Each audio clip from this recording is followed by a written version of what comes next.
Nesse vídeo eu vou trazer para vocês uma informação relacionada a Cielo, um comunicado ao mercado de AS Brasil, um aviso aos acionistas de Taesa e os destaques do quarto trimestre de 2021 de Cogna Educação. Então vamos ao vídeo. Salve, salve, investidores! Como é que vocês estão? Sempre lembrando que antes de continuar, você clica no botãozinho vermelho aí embaixo de inscrever-se para ajudar esse canal, tá bom? Começando aqui por Cielo, ela publicou o edital de convocação da sua Assembleia Extraordinária e Ordinária e eu vou chamar a atenção aqui de vocês para apenas um detalhe aqui importante. Ela colocou ali como uma proposta da administração de alteração do Estatuto Social. E no que vai se referir essa alteração? Ela consta aqui da proposta de alteração do Estatuto, que é o anexo 2 da proposta da administração, e consiste no seguinte: a redação atual do artigo 1º do Estatuto é Cielo S.A. Agora eles querem alterar Cielo S.A. tracinho, instituição de pagamento. Por que eles vão fazer isso? Por uma questão de adequação legal. Olha só aqui a justificativa. A mudança da denominação social da companhia para Cielo S.A. instituição de pagamento tem como objetivo atender ao disposto no artigo 5º, parágrafo 4º, da Resolução número 80 do Banco Central do Brasil, que exige que instituições de pagamento possuem expressão instituições de pagamento ali na sua denominação. Depois essa denominação é aprovada pelo Bacen. Uma questão legal para não confundir fornecedores que vão contratar com a Cielo, para que eles saibam, já direto no nome, e os consumidores também, que se trata de uma instituição de pagamento. Cielo, que eu possuo apenas 100 açõezinhas na carteira e está com uma rentabilidade de 26%, porque eu peguei ela a 2,28 lá no fundinho do poço. E hoje está difícil de comprar, a bolsa está subindo demais, está parecendo pirâmide isso aqui. Já ultrapassou 120 mil pontos e a quase totalidade das ações da minha carteira subiram muito, por isso sigo mais cauteloso no momento. Não significa que eu vou sair vendendo ações, significa que eu vou parar de comprar. Em relação a AS Brasil, um comunicado ao mercado, em que ela comunica aos seus acionistas e ao mercado em geral que o senhor Julian José Nebreda Marques apresentou no dia 23 de março de 2022 uma carta de renúncia ao cargo de presidente do Conselho de Administração e também ao cargo de conselheiro da administração da companhia. E essa renúncia não significa que ele está saindo da empresa completamente, é que ele foi indicado pela AES Corporation, controladora da AES Brasil, aos cargos de vice-presidente executivo e presidente de negócios dos Estados Unidos e das linhas de negócios globais. Em substituição, a empresa elegeu o Sr. Francisco José Morandi Lopes, que é originário da Venezuela, é engenheiro civil e pós-graduado em finanças corporativas, mestrado em administração de empresas pela Universidade Metropolitana em Caracas, além de programas de liderança executiva cursados nas universidades de Georgetown e Escola Darden de Negócios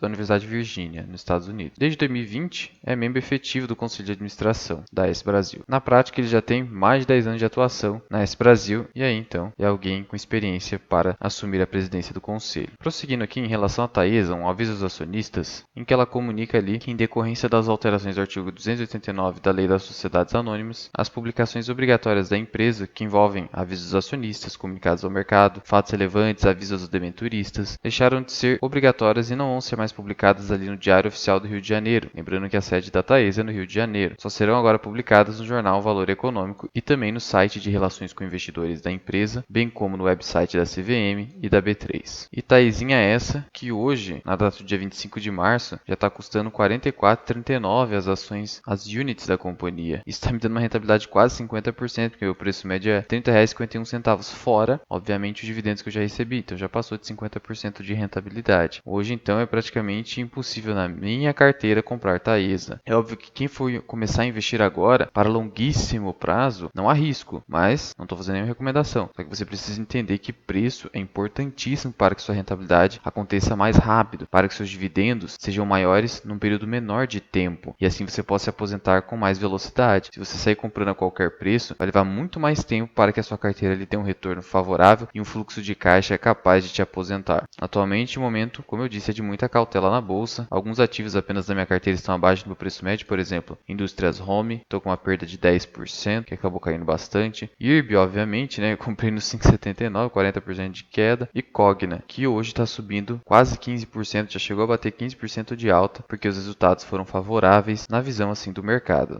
Mas é pura especulação por enquanto. Eu tenho uma pequena posição de 1.100 ações. E aí, então, em relação à Cogna, ela publicou aqui resultados que até agradaram o mercado, como eu mostrei para vocês. No quarto quarto trimestre, ela teve uma geração de caixa operacional que cresceu 78%. No ano, essa geração de caixa foi de 105,6% em relação a 2020. A margem EBITDA 27,3%, houve um crescimento ali, que antes era de 11%. A receita líquida foi de 1,6 bilhão, houve uma redução de 5,6% em relação ao quarto trimestre de 2020, mas por quê? Em razão da conclusão da venda da operação das escolas Saber, em 29 de outubro de 2021, sendo que essa redução de receita pela venda da Saber foi parcialmente compensada pela forte performance da Vasta, 16% de aumento, e outros negócios ali. O prejuízo, e aqui também foi outro ponto que o mercado se animou, vamos dizer assim, forte redução do prejuízo ajustado da companhia de 589 milhões em 2020 foi extremamente complicado para a Cogna, para 75 milhões de reais de prejuízo. Ainda não chegou no break-even, mas está mostrando que está fazendo a lição de casa. A dívida líquida da companhia permaneceu estável, dívida líquida sobre o EBITDA de 2,16 vezes. Só que com o aumento do EBITDA, é bem provável que essa alavancagem reduza. E é esperado que o EBITDA aumente nos próximos meses desse ano, por exemplo. Para a empresa, ela já está ali concluindo seu turnaround por meio de otimização de custos de despesas, agora com foco mais em negócios asset light, porque a companhia acabou crescendo muito enquanto ainda tinha aquela festa do FIES, e esse crescimento hoje acabou prejudicando demais a empresa após a pandemia, porque ela cresceu muito, fez muitas aquisições, acabou construindo um patrimônio muito gigantesco e o retorno sobre esse patrimônio ficou muito pequeno, de tal modo que ela precisou agora desinvestir, vendeu o Saber ali e agora o seu foco é em negócios assim mais digitais, como deve ser, né? Senão os cursos livres engolem a Cogna, né? E aí aqui, em relação ao ensino digital e híbrido, que hoje é justamente o foco de crescimento da Cogna, apresentou um grande crescimento bem relevante, um CAGR aqui, superior a 32% desde 2019, muito interessante. Imagina um crescimento de 30% em 10 anos, é uma explosão de crescimento. Por isso que eu tenho um pouquinho de ações de Cogna, pensando nesse sentido. Faz parte da carteira de oportunidade, por isso minha posição é bem pequenininha, menos de 2%. Gestão de risco, de novo, é importantíssimo para ter consistência no mercado. Lembrando que a Cogna fez uma parceria comercial ali com a TIM, já teve ali seus primeiros resultados positivos, com média de 20% de crescimento mensal na base de alunos. Olha só que interessante, a gestão da Cogna é muito eficiente. O EBITDA recorrente da Croton, né, que é dona das marcas Unopar e Pitágoras, teve um crescimento de 65%, demonstrando aqui também forte resultado na reestruturação. A Vasta teve um crescimento de receita de 35% também, muito interessante, porque a nossa preocupação é justamente o curso superior e a Cogna está mostrando resultado. Por isso que sigo com a minha posição e estou pensando até comprar mais, porque eu só tenho na minha carteira para comprar Cogna, Indústrias Home e IRB. IRB só compra abaixo dos R$3. Cogna, nessa cotação e com esse resultado, esperando-se um resultado melhor no ano 2022, ainda é possível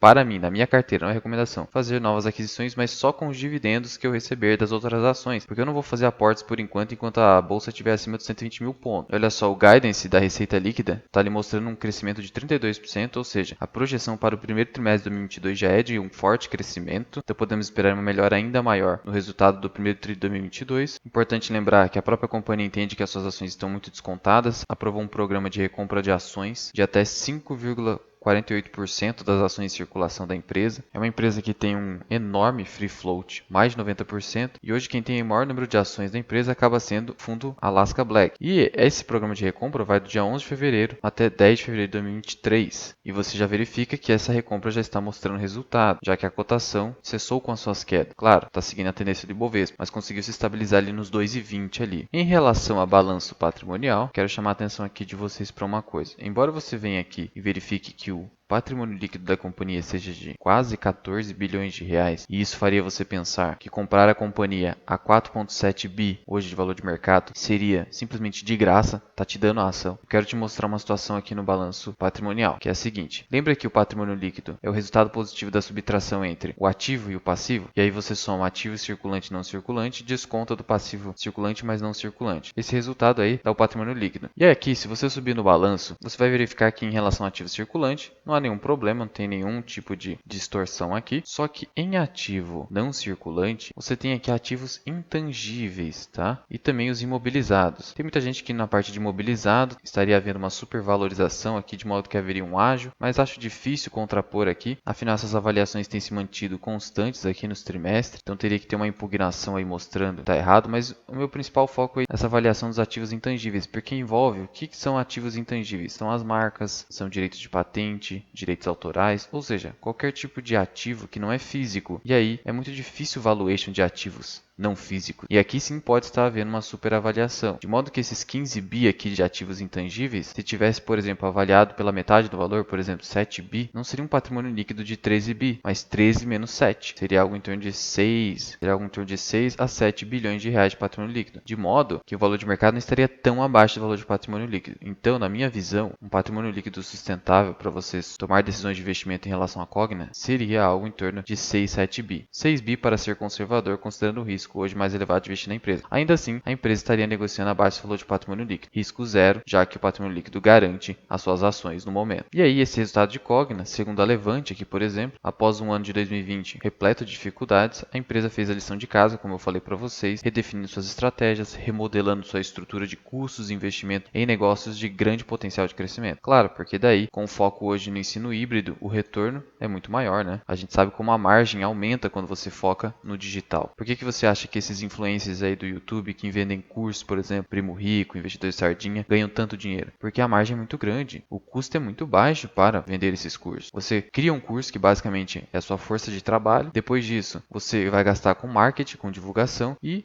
pronto. É totalmente escalável, fica muito baixo. Outro fator empolgante, segundo a Levante, foi a conclusão da aquisição da plataforma de ensino Eleva em meados de outubro de 2021, reforçando a estratégia Asset Light com maior potencial de crescimento e maior retorno sobre o capital investido, maior ROI, que é importantíssimo hoje para a Cogna. Hoje, obviamente, se você olhar para os indicadores de valuation da companhia, a maioria negativos, né? Só tendo prejuízo. Esse PVP, cuidado com esse PVP, tá bom? Pense num PVP de 0,7, 0,8, como mostrei para vocês. A companhia, obviamente, não está pagando dividendo, afinal está tendo prejuízo. Em 2020 o prejuízo foi absurdo, quase 6 bilhões de reais. Em 2021 caiu para 500 milhões. Só que ela ainda segue aqui, ó, com uma disponibilidade de caixa de uns 3, 4 bilhões de reais, que é praticamente o valor de mercado dela. Então, na minha visão, o risco realmente é muito baixo hoje nos preços atuais de Croton. Como diz Howard Marks, o risco que você assume é proporcional ao preço que você paga. Com o preço atual, na minha visão, o risco é muito baixo. Eu acabei entrando no momento errado, mas não tão errado assim. Posso hoje reduzir o meu médio, principalmente porque eu comprei uma pequena posição e é assim que se opera na bolsa no longo prazo, tá? Mas e aí, você investidor de Cogna, o que você achou dos resultados de Cogna? Deixa aqui nos comentários. Muito obrigado por ter ficado comigo até aqui. Eu sou o Luenz, que é o canal Mirar Investing. Até o próximo vídeo. Fui!